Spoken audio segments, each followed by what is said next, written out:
This is Lagoon Radio.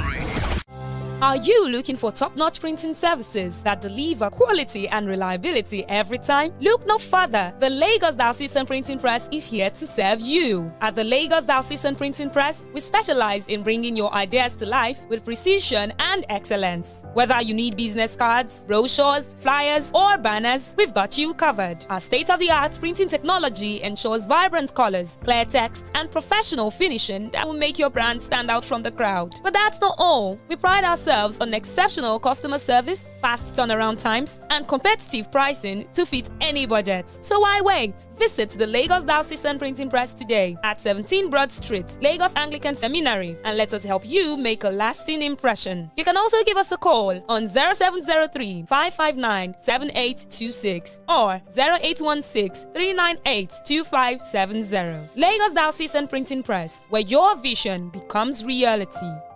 Hello everyone, I am the Right Reverend Ifedola Senasu. Yes, good morning and welcome to Sports Updates on Lagoon Radio, your number one online gospel radio in Nigeria. And the official radio of the Anglican Communion Diocese of Lagos, transmitting live from the Diocesan Media Center, 29 Marina, Lagos. It's the 21st day of September 2024, and I am Anasi Kechimeze, welcoming you to today's edition of the show. Gabriel is here. Good morning and welcome to the program. Thank you. Good morning, everyone. It's good to be here again. Yes, top of the world. A lot of Nigerians were on top of the world in the revamped Champions League. In fact, it was it was a testament. But before the Champions League, tonight, big one, Anthony Joshua versus much anticipated fight, Dubio. So he will be fighting tonight. So your prediction for Anthony Joshua? Very most talked about fight of the moment, actually. Both of them Britons, so it's a British affair. Expectedly, I think Joshua should take that. Unfortunately, I'm not sure we've seen Joshua in the past few months. The tales we have thought will, so the dream we had thought would come to light was his fights with either the Gypsy King or some other top fighter, but for whatever the promoters thought, they thought, okay, Dubois has been a contender. I think he has beaten Dubois before, and this I think is the second bite at the cherry for Dubois. Dubois, very strong puncher, pound for pound kind of person. He's going to stretch AJ, I think. It's a second bite, so he's going to come all guns blazing. He wants to be a top contender. That's where it's going to be tricky for AJ. As I said, we haven't seen AJ in quite a while, so we don't know what the form he is. But we can only wish him well. Hopefully, he'll come on top. So I think he should beat Dubois. I think Joshua is a more technical fighter than Dubois is. Dubois is just your brawl, kind of pound for pound. He will go for the juggler. But, I think given the technical people that Joshua has, fought in the past few years, he should give him a slight edge. So I should give this to Joshua. But recently, you've been afraid of Joshua going into fights. What do you make? Well, this one is looking like the odds are favoring him. But no matter whatever happens in this fight, what do you expect of next, Joshua? You see, the truth is, Joshua, for me, one of my fears, like you rightly said, is the fact that I'm not sure Joshua goes for the top-notch fights, for the top-notch fighters. The people Joshua had beaten in recent times, I'll say, Adris Ruiz, the big guy who first beat him, then he had to come back and, take his belt. He has now fought Usyk, who I think is the best fighter around now, the strongest guy. He's beaten him twice. For me, those are my fears for AJ. He hasn't convinced me that, look, he's that man who is there to beat. I think if any boxer takes up Joshua toe-to-toe and the person, wants to die on the ring, I think the person will beat Joshua. And that's why we've seen people like Usyk and even Udriz or something who's beaten him once. So that's my fear for him. Going forward from here, I think Joshua should be looking at beating Usyk. I think that will be the convincing part of Joshua's career that will make him the next big thing. For me, he has not become the next big thing because all the time he's held those belts, unifying it has been a problem. He's not convinced us that, look, he's the man to beat. And as I said, going forward from here, go and beat Usyk, fight Gypsy King, beat him. Then we know you're the undisputed champion of the world. Okay, well, we wish him well, and we hope. But and one other thing, Adesanya is all a fan of Anthony Joshua today. Reports said that he has even placed a bet of $10,000. That's the buzz that come with this kind of fight. Adesanya is a showman, apart from being a sportsman himself. And what this does is it gives the fight, the buzz that, comes with it. Do you imagine what the TVs, what the betting world will be talking about? Because of that bet, a lot of other people are going to place side bets. So you will be shocked to see people say they will bet on the fact that, hey, Adesanya is going to lose his bet.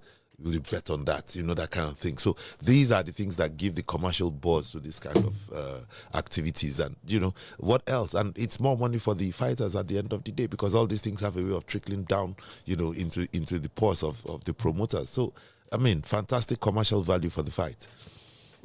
Okay, away from Anthony Joshua right now, let's talk about something different. Okay, let's go to tennis before we'll come back to the Nigerian scene. It's looking like the guy, Sinner, is not taking anything. We heard that he's recruiting almost the coaches of Djokovic. What else do you expect? Djokovic has been the best tennis player in the world. People will now call him GOAT for all it's worth. And, at that level, Sinner, I think, wants to take his tennis to the next level. Probably looking at people like Djokovic and Federer and the third one, Nadal. And, coaches have a way of molding you into that tennis player. We have the testimony of the Venus and Serena Williams, whose father, made them, just brought them from the raw talent situation that they were into the world beaters. So, Sinner, I think it's a good move for him. I think he wants to take his tennis to the next level, and people like Alcaraz and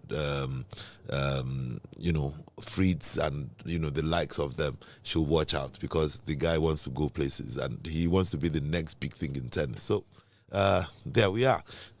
Okay, Remy joins us on the show. Remy, good morning and welcome to the program. Morning, it's good to be here. Now, we are talking about Sinner recruiting the coaches of Djokovic, but it's like the ladies, they are doing away with their coaches. Report Coco Golf. Oh, yes. Coco Golf, her coach has just been with her roughly 14 to 18 months or thereabout, but they've actually won titles. I think sometimes it's a case of confidence, and when things are not working, you find out that the players want to move. The last competition that she played, Coco Golf, I think her last match, she had about 19 double faults. And in any game or any match, you are going to lose. She had close to 50. She had over 50 unforced errors, and so she didn't have it in her. And people had wondered what was wrong with her serve. I think that's one of the key reasons why she decided to do away with the coach. And when the coach was interviewed, as far as he was concerned, yes, they had done a lot of training to, keep her service at a high level. But I think it was just a case of lack of confidence. Djokovic also, he did away with his coach. So this would most likely happen. And, tennis, you must have a personal feel. And these are all good coaches. But if things are not working, you'll have to part ways. Serena had to part ways with Mouratoglou at some point. Rona had to part ways with the same Mouratoglou. But later he brought him back. So sometimes if things are not going well, you just feel that, look, perhaps you just need a change of guard. And we see that in football as well. Maybe a new coach comes in and all of a sudden there's a lot of pep and verve in the players. So let's see what this would do for Sinner. However, it's still clear that he's clearly the best player out there. And I don't think anyone is going to take that number one spot away from him in a while. On the women's scene, I shudder to think that the coach can merely just, do so much. By the time you get on the court as a player, honestly, a whole lot depends on your mental fitness. You will find somebody like Coco Gauff, who Remy, mentioned. I remember the match he was talking about, and you just find that, look, mentally, Coco Gauff was just not in that game. And he couldn't get his serves into the box. For me, what would a coach do in that, apart from telling you to calm down and rest your nerves? Because the truth is, when you come to those at those levels, top levels, where you are playing against the best, your mental alertness, your mental relaxation, your total being connected to the game is what is most important. And the coaches, can just do so much. Well, and these days, I don't even know whether it is still allowed to coach while playing. Oh, in a way. So they do that. I mean, and there are times when you can take a break and you go to the corner. I think some coaches are able to help you manage your emotions. I mean, look at Rev'd. He most times he just sort of like has a meltdown on the court. And so he's a very good player, but how do you manage emotional breakdowns? And some coaches are able to do that. You can't really teach these players how to play. They are exceptional. I mean, they play on a different planet. But you can help them manage their emotions, help them with their confidence, and that's what they need on match day. So sometimes they just need that different face when they look into their corner. I mean, look at Sabalenka. She went into the US Open. She was playing Pegula right in front of a home crowd for Pegula, and she knew that the crowd would be in favor of the other player, but she was strong enough to actually get a win. So sometimes some players are able to manage it, but once you start to have those bad games and they become too frequent, most likely you probably just need to change coach. Yeah. Okay, and Formula One, it's looking like it's not all green for Verstappen anymore. Look, this is perhaps the most exciting season in a very long time. I mean, look, in the past, it would be Mercedes who would dominate. And since Verstappen started on this high performance level about 2-3 years ago, it appeared as if Red Bull would probably take the shine. But things are changing. Now on podium, you see Lando Norris, even Hamilton as well. He won in Silverstone. And so it looks like this season is really going to be tough. I doubt the Mercedes would even come second. I think Verstappen will still be the world champion at the end of the season, but it's a very exciting season. And it's even interesting knowing that Hamilton is changing cars next season. And so let's see how this will pan out. But it's been really, really, really exciting. It's so competitive. So you see that in one season, unlike before where it's either Verstappen or Hamilton or Russell who would win, now you've had about 4 or 5 people winning the races. So, and it's really, really close. But the only element of surprise is that I think Mercedes may not even be in the top 3 for the constructors' title. But it's really, really exciting. I mean, for Formula One fans. Okay, let's come back home now. For the campaign for the under-20 national team just opened, but some players are already crying that it's being hijacked by politicians and academy managers. So, sometimes when we talk about things that appear really, really basic, and there are so many extraneous things that have no bearing to football, it becomes a source of worry. Right in this studio, we had talked about what the likes of Amunike went through, even Siasia, when he was trying to recruit players for the national team. At the end of the day, you find out the coach is on his own. He's spending his money. Look, Amunike, when he was trying to get the under-17 players at the time, he said he had just about 5 minutes. So you go to camp, you have about 1,000 players who would come. So you pick 2 teams and you have just about 5 minutes to watch them. What can people do in 5 minutes? And I recall he specifically said he missed out Osimhen. It was one of his assistant coaches that told him and said, "Coach, it appears this guy is good." So he said, "Okay, maybe you should bring him in the next team and let's see what he would do." So Osimhen would not have made that team. He would not have made that team because you really don't have the resources. He had to spend his money.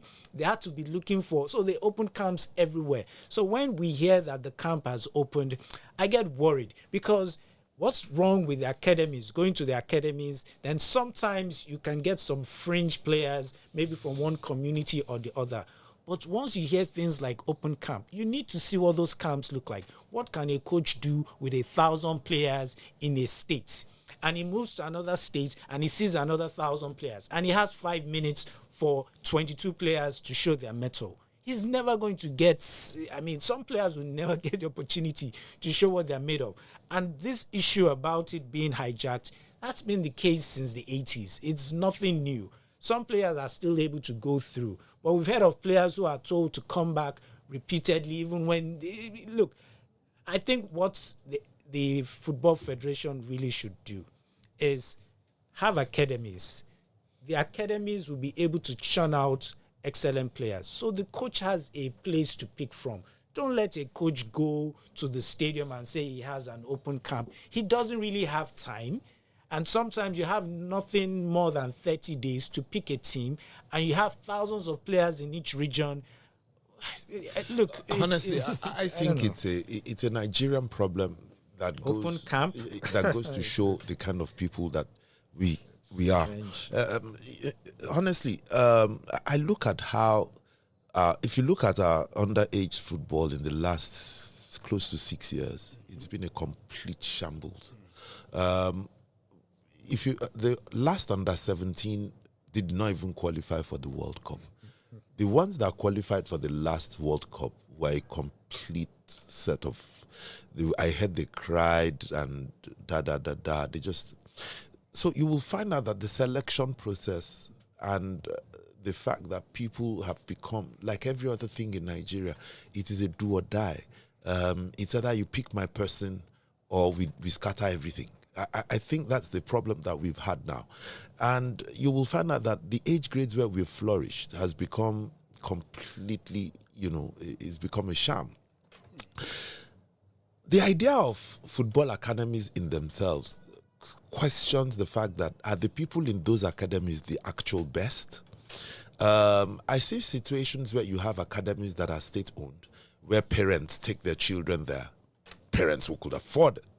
The fact that the parents could afford it shows that, look, the children themselves are probably not the best. I mean, these are people who just come to the academies out of interest. We have situations where we have the footballing playing communities like your Ajegunles, like your Majangbadis, like your Isolos, like Agege and all those places. Is anybody going there to pick people? Now, you will find out that our selection process, that the schools, of course, you have schools that are still playing good football and all those things. Are people monitoring them?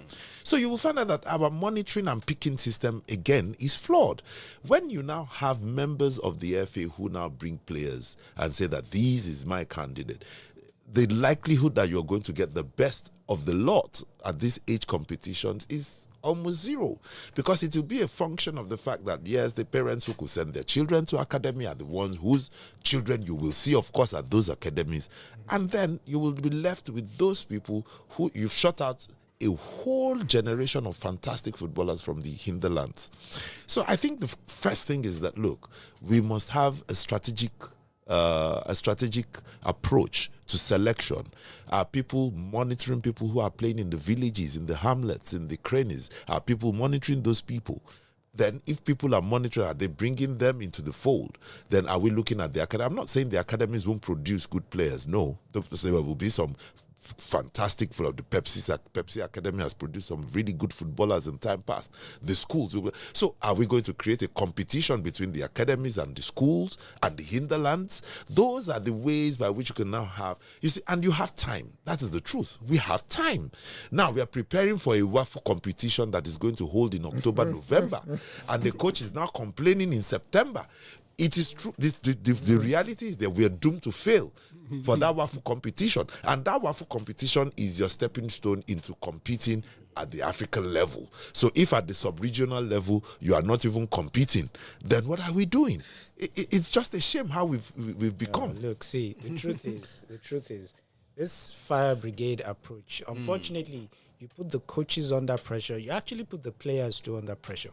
What is wrong with having a long-term plan where maybe from age 6, 7, there's a place where they can go and you can start to see players who are talented, players that coaches can work with. So that's how you graduate from one level to the other. So you either go to one academy or the other. Then the clubs should also have their youth teams.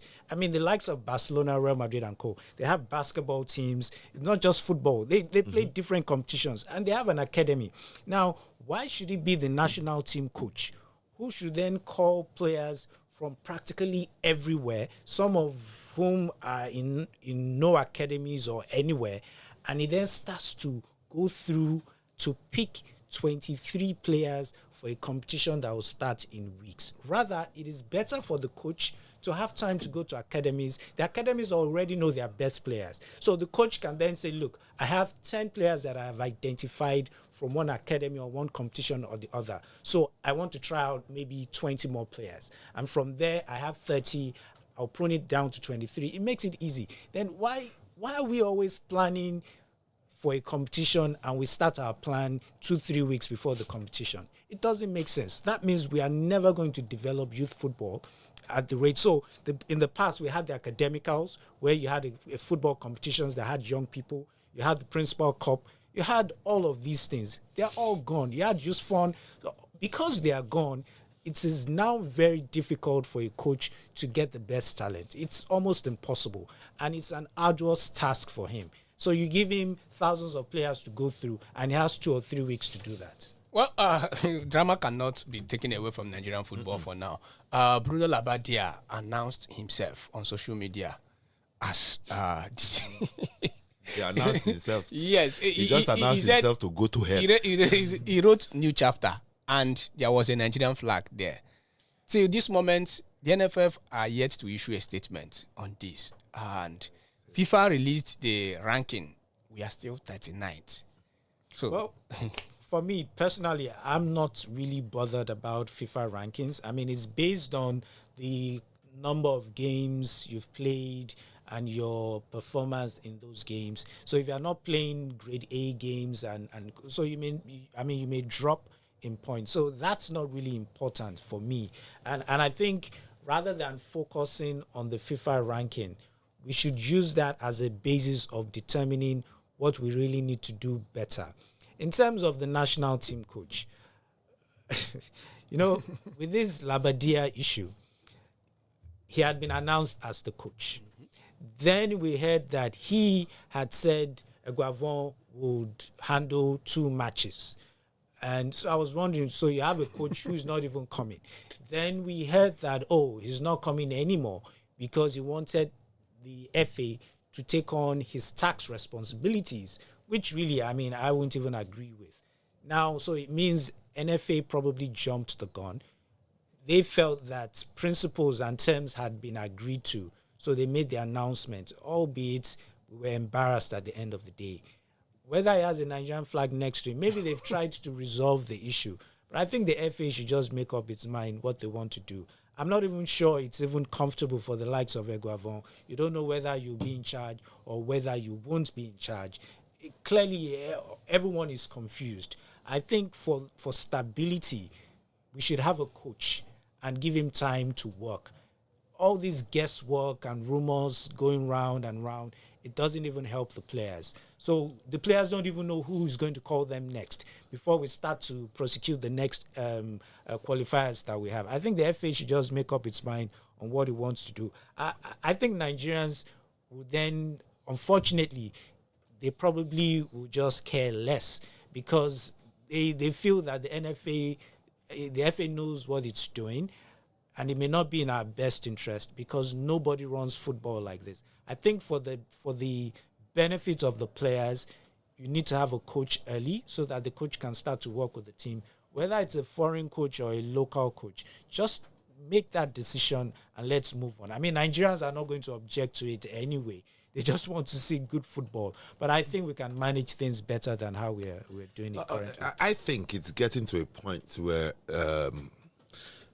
anybody, when I say anybody, I mean anybody, will go online and announce themselves as Nigerian coach. It has been, look, anybody who is looking for a job now, a one man in Venezuela who's just looking for a job and who just thinks that Nigeria, I know that those people are very popular, but they don't have a coach. He will announce himself. Then and if he knows that somebody never will now call him. You want to be our coach? Oh yeah, come now. It's become. Look, listen. We've treated this thing as if it's anybody's call. So everybody and anybody is making their own joke out of it. That is the only way I can see it. Who announces himself as the coach of a place without the people who appointed you announcing you? If not that the fact that it has become a joke. You see, the truth is this: we are laughing about it, but the truth is we have become a joke of ourselves. The NFF needs to take a decision. I still think they are confused. They are confused in between: do we go for another local coach or do we go for a top or an Oyibo? The truth is, we've always favored Oyibos. But the truth is, I think our appointment process now has become completely flawed. People are just doing the appointment that saw Finidi saw interviews, or let me say, what they called interviews. Now we have seen them shouting names. Now we don't hear interviews. I mean, what are we doing? It's either we want to get a coach who is a local coach, and we stick with it. And I don't think, as Raimi says, Nigeria will say anything. If you say you've appointed the person, you've appointed the person. Stick with it. I mean, it's within your right. That is what you are there for. Appoint the person. Let us see the person. Another thing is give the person time. This idea of somebody plays 2 matches, you sack, you are looking for another. Nobody succeeds that way. Wester Hofu, who is our most successful coach in most recent times, lost his first 2 games, I think. So what are we talking about? So people need to give people time. We need to see football as on the long term, and not this fire brigade approach. We must do this, we must do that. No, people need to have time. So if you are going for a foreign coach, you need to itemize what your needs are. What are my needs? It is what you need that will inform the choice of your coach. Do I want a long term on this guy? What is he bringing? What value is he bringing to my development? In the next 4 years, this is what I want to see. In the next 8 years, this is what I want to see. And this will be the yardstick upon which you measure his performance. I mean, this idea of just, we've become a joke to ourselves, honestly. Okay, let's start to club football right now. Tomorrow, 2 Nigerian teams representing us in the continent will be in action. Enugu Rangers, far away Angola. They are leading 1-0 on aggregate.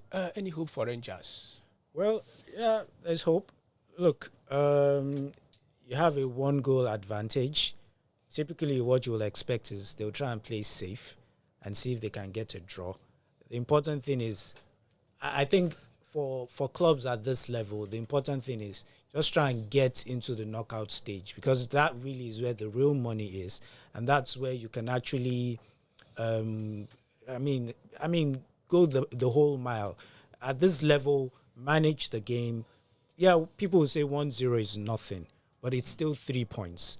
And if you can put the other team under pressure, yes, there's going to be home advantage for the other team, but look, try and manage the game, and that's the best you can do, really.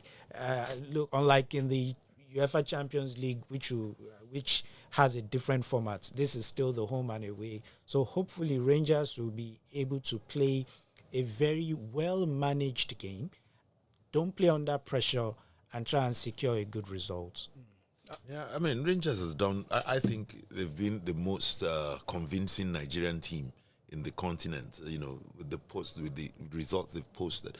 I'm not sure they've lost any game so far. They've not. It's been draws and wins. Yeah. And that, for me, is not something we've seen in a while. I think there's something right they're doing. I think there's an approach with which, there's a mental approach that gives the players the will, to do the best on the pitch. And honestly, I'm not going to expect anything short of a draw, given that they're going far away to Angola.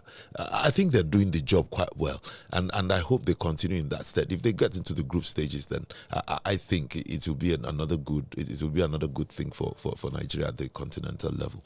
And anybody got a valuable draw at Burkina Faso. They'll be playing a Tour de Felante here tomorrow at Gospel at Babio Stadium. I think if there's any club that people will always expect a lot from, that will be Enyimba. Enyimba is, I mean, that's the most successful Nigerian club as far as the regional tournament or CAF tournament is concerned. So, and since they bounced back last season, we expect that this will be easy for Enyimba. I don't think anything less than semi-finals for Enyimba will be a successful campaign, knowing the caliber of club that they are, knowing the kind of support they also have, and knowing the legacy they've built over the years. So I'm hoping they will not disappoint. Good enough, you already have the first match in your favor. So playing, I mean, no disrespect to a Burkinabe club, but I think our own standard of football, as far as the likes of Enyimba may be concerned, should be far superior, and Enyimba should be able to take this to the next stage. Okay, and a twist last week. Chijioke Mboma, the highest goal scorer in the MPFL last season, it was announced that he has been unveiled by Heartland. 3 days after, a Libyan club unveiled him as their next player. Al Ittihad of Libya. Chijioke Mboma will now apply his trade in Libya 3 days after signing for Heartland of Owerri. Okay, so look, first, clearly, he took a commercial decision which any player would want to take. But I'm wondering why you would sign. I think, look, I'm not sure this club transfer process is really very clear now. So you've signed for a club. Clearly, the club would have registered you. And this is the problem you create when you don't you don't have a proper calendar for the season. You don't have a process that identifies what do you do if a player needs to move on. Now, if you've signed for a club, that means you have an existing contract or a subsisting contract, which you must honor. Now, maybe the club is actually ready to do away with it. So I think, except if Heartland is objecting to it, because I will be really, really surprised that you sign for a club, 3 days later you sign for another club and you leave. So what happens to your existing contract? Except if Heartland, maybe they accepted a transfer request, they accepted the transfer fee and allowed him to go. The question I would ask, like it's done everywhere, haven't signed a contract, did you not register the player? Now, is there a transfer window where if you haven't, because these things appear to be strange, is there a transfer window, and once that window has closed, can you still move? But I would expect that this was in consent with Heartland, because a player cannot just sign a contract and then walk away, because Heartland can then sue. So that's why I think some of these things should be very clear. So everybody knows, look, there's a transfer window, it has closed, and you can no longer be transferred. Then you wait till when the window will open. Because if you see, you have a season that is going to start. As at 2 months ago, everybody knew when the Premiership would start, when the La Liga would start. Everybody knew. They knew who would play what. Everybody knew when the transfer window would close. So after the closure of the transfer window, there's no movement anymore. But for me, I think clearly this must be a commercial decision, and I hope it's a tripartite commercial consent between the three, because I would doubt that a player would simply, or I would hope that a player will simply not just sign a contract and walk away from that contract. It can't be that easy. I don't think we have windows in Africa. Talking about that, I don't think so.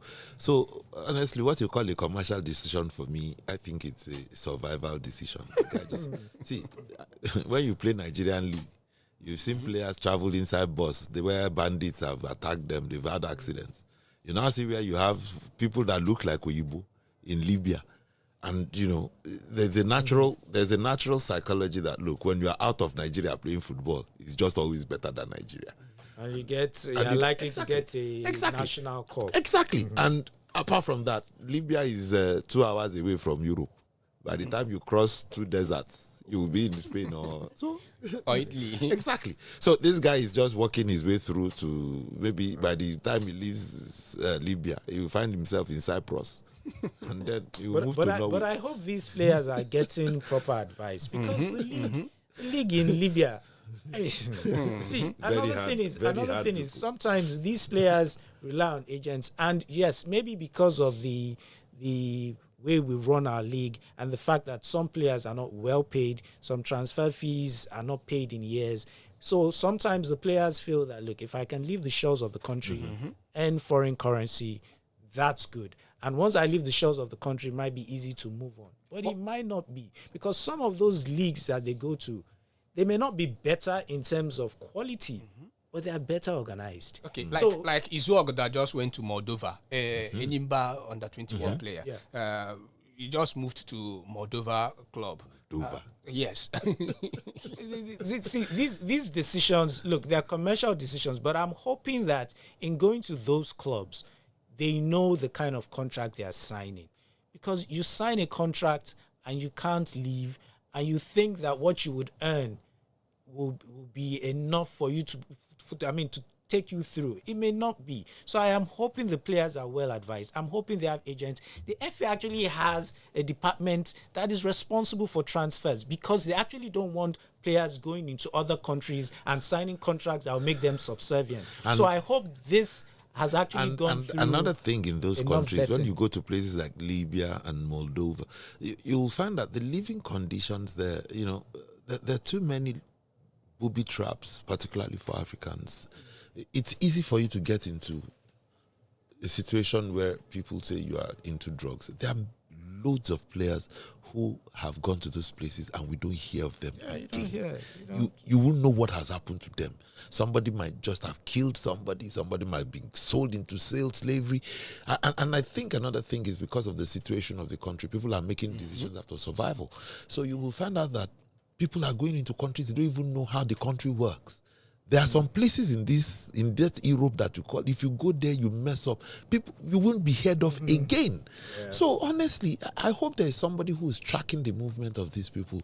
And out of survival, you don't just know that Nigerians are going into places where they think they're going to play football, but they're going into slavery. Okay, you're still listening to Sports Update on Lagoon Radio. We'll go on a short break. We'll be returning with what happened in the UEFA Champions League in the midweek. Keep listening to us. We'll be right back. This is Lagoon Radio. Are you looking for top-notch printing services that deliver quality and reliability every time? Look no further. The Lagos Diocesan Printing Press is here to serve you. At the Lagos Diocesan Printing Press, we specialize in bringing your ideas to life with precision and excellence. Whether you need business cards, brochures, flyers, or banners, we've got you covered. Our state-of-the-art printing technology ensures vibrant colors, clear text, and professional finishing that will make your brand stand out from the crowd. But that's not all. We pride ourselves on exceptional customer service, fast turnaround times, and competitive pricing to fit any budget. So why wait? Visit the Lagos Diocesan Printing Press today at 17 Broad Street, Lagos Anglican Seminary, and let us help you make a lasting impression. You can also give us a call on 0703 559 7826 or 0816 398 2570. Lagos Diocesan Printing Press, where your vision becomes reality. Hello everyone, I am the Right Reverend Ifedola Senasu Gabriel Okupevi, Bishop of Lagos. You are listening to Lagoon Radio, your number one online gospel radio in Nigeria, and the official radio of the Diocese of Lagos Anglican Communion. God bless you as you keep on listening to us. God bless Nigeria. God will keep Nigeria.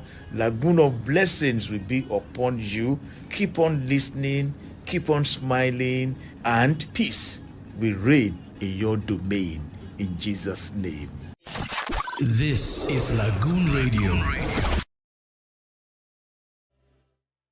Yes, you're welcome back. It's the sound of tension. It returned in the midweek across the world. Wherever you are, that sound, whenever you hear that sound, it resonates a spirit in you. So, and a Nigerian, Ifedola, he made a record on Tuesday, scoring and assisting on his debut. Another Nigerian also scoring in Monaco win against Girona. First of all, the expanded version of the Champions League against Barcelona. Yes, the expanded version of the Champions League. What do you make of the expanded version? Well, look, see, UEFA, they have a right to the tournaments and to organize it the way they want. It's meant to be more exciting, but it's going to be more tasking for the players. Unlike when you just have a group, and in that group you play home and away. This time around, there's no home and away for the same clubs. Rather, you play different teams. So you might be playing home, you might be playing away, but it means that you travel more, and it means you are playing more matches. Look, maybe by December, we would have an idea of the impact it would have had on the players. And this time around, you're playing Champions League over a period of 3 days, unlike in the past when they would simply play 2 days. Well, we've seen exciting games. I mean, look, it was interesting to see Monaco beat Barcelona. It was interesting watching Atlanta, and I thought, everybody was expecting Lukman, and unfortunately it didn't happen. It was interesting seeing the likes of Leverkusen score as many as 4 goals, and it's like they continued from where they stopped last season. But the expanded league, I know players will not be too happy, but the issue is, what can they really do about it? Because the clubs will make more money, the sponsors will have more visibility, people get to see games in practically every match venue now, but the most important people really should be the players. And will this not be too tasking? I think UEFA will probably have to look at this, maybe at the end of the season, and do an analysis. But I suspect that it's going to be tough. In a place like England, they don't go on break in December. So yes, you break from the Champions League, but the league continues in December. It's going to be really, really tough. And for clubs that don't really have so many players, in the past, Liverpool used to have like 40 players, and then you can rotate. This is going to be more difficult. But, fans get to watch more, but the players, it's going to be a really difficult. I saw an advert, the Heineken advert, and, where they were marketing the Champions League. It featured the UEFA president and Zlatan Ibrahimovic, and Zlatan said, look, why do you guys just like to complicate things? We were having a great piece of competition, and now you've made it so expansive. What are you trying to do? Just make it simple for the players. And the president said, look, this is the greatest show on earth. The only way to make it better is to have more games, have more, like Remy said, commercial. Do you know how much more? You need to go and see that advert. And, it lets you see how people can make things. I think it's a test run, and they just want to see how it will pan out. I see that Rodri is forming an NLC and wants people to go on strike. I wish him the best. Look, from a fan perspective, I love what I'm seeing. Right now, what it does is it makes that competition so tough, so open. Only the strong will survive. That is the truth. Did you see Bayern Munich? And Bayern Munich came, saw, and conquered 9-2. You know that game actually started 1-2, 2-1, 3-1, 3-2, and you thought it was going to be a game that was going to be close. But what did we have? In an 11-goal spectacle of goal fest. What do you want to? And here is a Harry Kane who scored 3 penalties and a goal, making him the first person to score 3 penalties in one game in the Champions League. What more do you want from? And, if you look at the game between Real Madrid and Stuttgart, you would have thought the scoreline will give an impression that Real Madrid just made it a walk in the park, but that was a very tough game for them. First half ended 0-0, and they had to take a moment of brilliance before the first goal was scored by Mbappe. Those are the kind of nights. And right now, no team is invincible again. Who could have predicted that a lowly rated Monaco will beat Barcelona? So we are in for a spectacle. I'm enjoying it. And Milan-Liverpool. Fantastic game of football. Although, look, I think Milan... yes, they bounced back. They won the Scudetto some years back, but they had big players, the likes of Zlatan. They've come back. They've really, really tried, but it wasn't easy for them. I think they just ran roughshod over Milan. Maybe they're still trying to get their acts together, and maybe they're trying to focus more on the Italian league. But they didn't really put up a good fight. But are they looking like a team that will compete this season? I don't think so. I think Milan. Something may have left the team. I hope they won't go back to how it was for so many years that Milan, I mean, people heard nothing about Milan anymore. And I would have loved to see Chukwueze. Chukwueze had a fantastic preseason, and he made virtually all the goals happen during the preseason. I would have thought, because Leao seemed a loner up front and was trying to make all the moves, and perhaps if you had Chukwueze on the other wing, perhaps they would have given more bite against Liverpool. But Liverpool was strong for them. Yeah, but the problem with Chukwueze, consistency, and that for me, he needs to work on his consistency. And if you're going to a club like AC Milan, you know that expectations will be high. And you're playing Liverpool. Liverpool, they're actually a very, very good team. That team has been together for a long time. This same team has won the league, has won the Champions League. Yes, they've changed players, but it is a team that plays with a lot of confidence. So you could see the standard between Liverpool and Milan. I mean, it was really, really, it was daylight between them. But so... Looking at Anslot, a lot of people expected him to struggle, being his first season. But he just got only a player, Chiesa, who is not even an integral part of the team. And they are blowing people apart. What that tells you is the fact that when you have a good crop of players, I always say that a coach is usually as good as what he has. He came, and honestly, Klopp, it just shows how much Klopp has worked on that team. That team... Always, there's a mentality when you're playing Liverpool, like Remy said, it's a strong team. From their midfield, you see, you're hearing names now like Szoboszlai, and you will wonder where's, but Szoboszlai scored over the week, and you will find out that these are players that are performing day in, day out. Look at Diogo Jota, where did he come from? But he is performing. Look at the defense. I mean, you will always find Alexander-Arnold, who is not really at his best, but he is still performing. What can you say of Virgil van Dijk? Scored a goal, still defending. So it's a very, very strong, compact team. It's very difficult to beat. If I see them in the finals of this Champions League, do you think I will be surprised? Hell no. That is a team that knows what it's doing. So Anslot is just, building on what I believe that Klopp has done. And Intercity, wow. Do you know that game ended and what is his name? Haaland could hardly find a shot on target. What can you say of that Inter Milan defensive artistry? This is a team that has played in the final, and it took a moment of Rodri brilliance to break them, and scored that lone goal. And Inter got their own chances as well. They could have been up 1-0 in the first half or two. So you will find. I think that perhaps if this guy, the dark guy in front, if he was just a bit more clinical in his finishing, what is his name? I think it's Thuram. Okay, Thuram. Yes. If he had been a bit more clinical, it would have been an Inter win. But honestly, the Italian Catenaccio was at best on that day. You thought that Man City did not play. You had this guy, Silvinho. You had, what's his name? Grealish running the left side. And you've got no more than the beast himself, Haaland in the middle. But hey, that tactical defensive display, what can you say about it? And that is why I think Inter is still the best team in the Italian league. Okay, let's go to some games in Europe. Talking about the leagues. Today we'll have Tottenham, Brentford, and Liverpool, Bournemouth. But the biggest game in the Premier League this weekend is Manchester City versus Arsenal.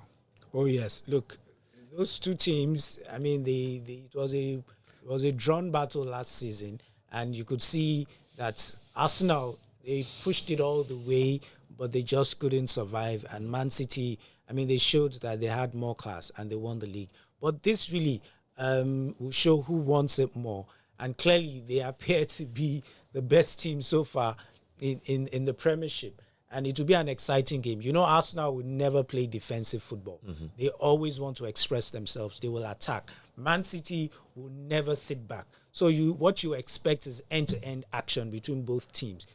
What usually plays out is that Man City typically show more confidence, more resilience, and more maturity when they approach games like this. And so, in most cases, Arsenal will always find it extremely difficult to play against City because everybody in City is playing like, it's like two players for each position, and they're so versatile. So I think sometimes Arsenal players, they tend to maybe they get overwhelmed when they play the likes of City.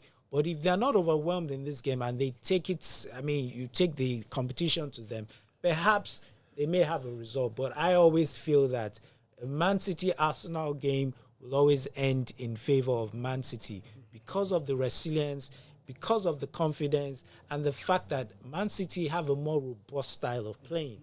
Arsenal, they just want to attack. But if you're able to curb the likes of Saka, and that may just be the end, and Man City can score. Yes, they are coming from a drought in the Champions League. Haaland has scored 2 hat-tricks already. I'm not sure Arsenal will have enough fire in their defense to stop a player like Haaland, to stop a player like Kevin De Bruyne.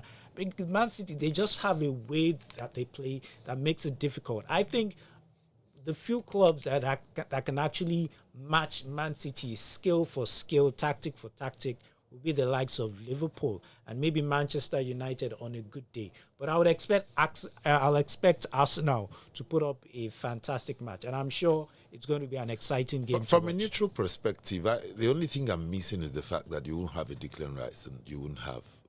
The class is in. Odegaard is not in. Odegaard, yes, and Odegaard has become the fulcrum of the play. The way he regulates how they move. And for me, I honestly think it's one of the league deciders.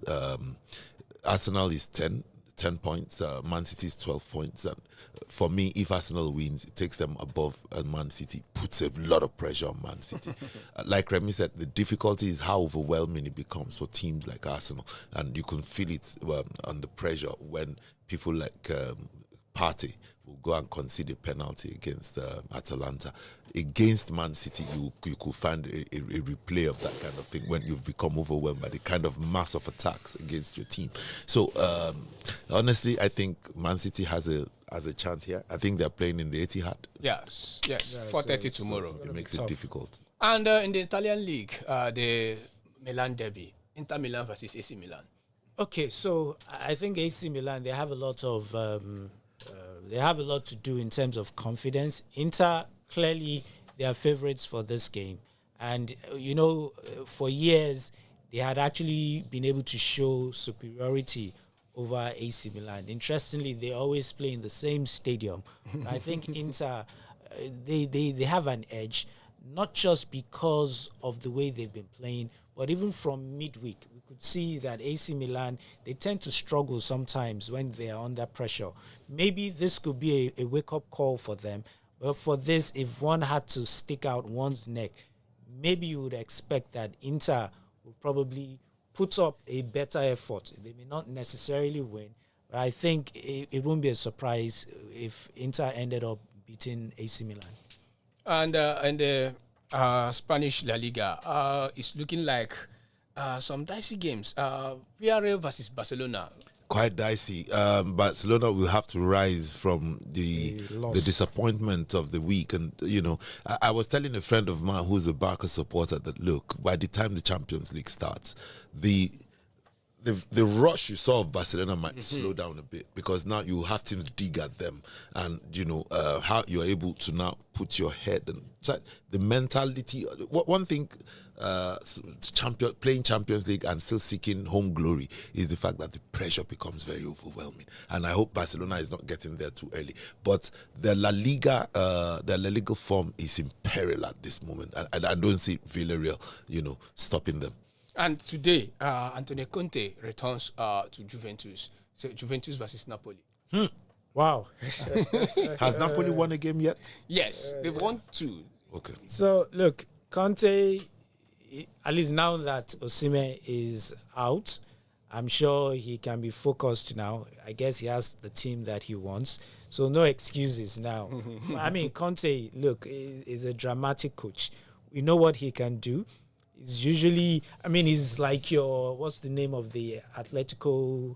Simeone. He's like a Simeone kind of person. So let's see. I think Conte usually gets upset when he does not have things going his way. So I'm hoping this will not end up as a match that will be frustrating. But he's a good coach. So let's see what he will do with Napoli this time around. Okay, and Before we go, something special. Just this morning, he complained of Osimhen, and today Galatasaray versus Fenerbahce. 8 o'clock. But Mario, sometimes he plays mind games. So, let's see. If Osimhen is going to dive to get a penalty, let's see. It's fine. I just want him to enjoy his time in Turkey. I want him to deliver the goods to Galatasaray. A lot went down during the break that was not so good for Osimhen, apart from his attitude, his utterances. Then, of course, what Napoli was trying to do. Napoli and Chelsea, he felt they were trying to undermine him. I hope he can come out from all of that and deliver. I just want to see Osimhen perform and leave out all the distractions that happened over the break and the transfer season. Okay, and we are totally out of time. And that's where we leave it today on the sports update. Join us again next week when the team will be here. Thank you, Remy, for being on the show today. Thank you for having me. And thank you, Benga, for coming on the show. It's always a pleasure. From me and Osike Chimezi and our producer, Bami, is good day and do have a lovely day. Thank you.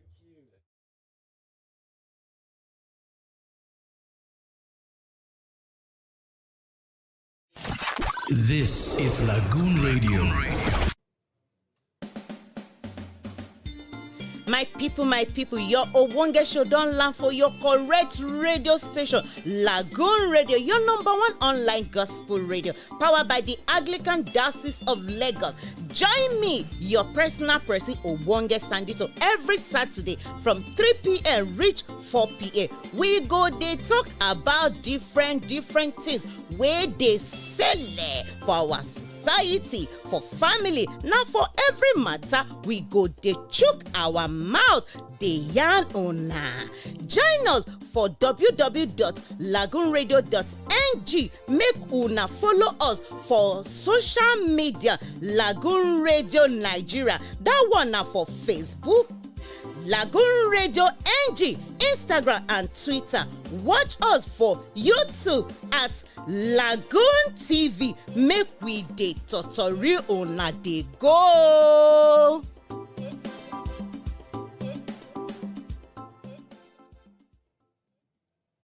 Bible talk am for Obadiah 1 verse 17 say na who fit run go Mount Zion go free and na him go holy, and all Jacob pikin go fit collect their plenty better property. Baba God fit do anything wey him want and na him ready to comot all the plenty yamayama wahala wey dey do you if you put mind for him matter. All of us wey dey for Diocese of Lagos Anglican Communion don join body tell you make you show for this new level wey we wan start. Dem dey call am diocesan breaking of fetters, and we know say Baba God go help person wey need help. He go comot yamayama for plenty people body and him go make all of una life better.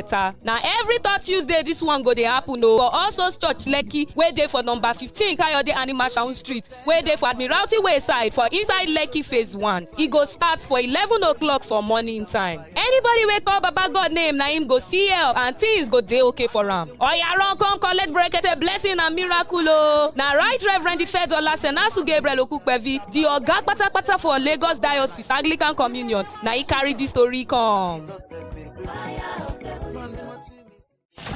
This is Lagoon Radio.